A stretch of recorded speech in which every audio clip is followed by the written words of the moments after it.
MLA నన్ను వచ్చి సాయం చేసిండ గరీబ్ వాళ్ళకి 10 రూపాయలతో డెన్నిస్ చూడు నిన్ననే లైట్ లేపించిన మా ఫోన్ చేసి కంప్లైంట్ చేపించిన మళ్ళీ కట్ అయినాయి చూడు రోడ్లు చూడు ఈ నుంచి ఆడదాకా రోడ్లు చూడు అక్కడైతే మొత్తం మోరీ ప్రాబ్లమే పో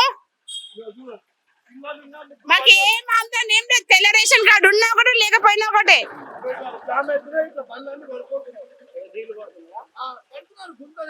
గరీబోలు ఎట్లా బతకాలి కదా ఒక్కటి న్యాయం చెప్పని ఎమ్మెల్యే వస్తాడా ఎంపీ వస్తాడా పోలీసు వాళ్ళు వస్తారా నేను మాట్లాడతా ఎంతవరకు ఉండే వాటర్ పిల్లలు పడిపోయారు స్కూల్ పిల్లలు గవర్నమెంట్ స్కూల్ ఇక్కడనే ఉంది స్కూల్ పిల్లలు ఇంట్లో పడిపోయారు చూద్దాం ఇక్కడ నిన్న వచ్చిన భారీగా కురిసినటువంటి వర్షం నీరుకి ఇక్కడ డ్రైనేజ్ లో చాలా మంది నీళ్లు ఎక్కువగా ఫ్లోటింగ్ రావడం వల్ల ఇక్కడ పక్కనే ఉన్నటువంటి గవర్నమెంట్ స్కూల్లో చదువుతున్నటువంటి విద్యార్థులు కూడా మునిగిపోయేంత వరకు అంటే మా అత్త కూడా చనిపోయింది ఆ వీడియో కూడా ఎవరు పట్టించుకోలేరు అక్కడ చూపిస్తా హైటెన్షన్ వాళ్ళు అంటే మీరు కరెంట్ డిపార్ట్మెంట్ కి ఏం చెప్పలేదమ్మా అంతటా అయితేనే ఉంది మా అత్తమ్మనే చనిపోయింది అది ఎవరు పట్టించుకోలే రోడ్లు మాత్రం చాలా డేంజర్ ఉన్నాయి సార్ రండి మీకు చూపిస్తాను ఇది చూస్తున్నాం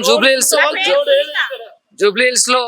ఇక్కడ డ్రైనేజ్ ప్రాబ్లం అనేది ఎక్కువగా ఉంది అనేది చెప్తున్నటువంటి పరిస్థితి ఇక్కడ స్థానికులు కూడా ఎక్కువగా సమస్యలు ఎదుర్కొంటున్నారు అదే క్రమంలో చూస్తున్నట్లయితే మాగంటి గోపీనాథ్ చనిపోయిన తర్వాత ఈ యొక్క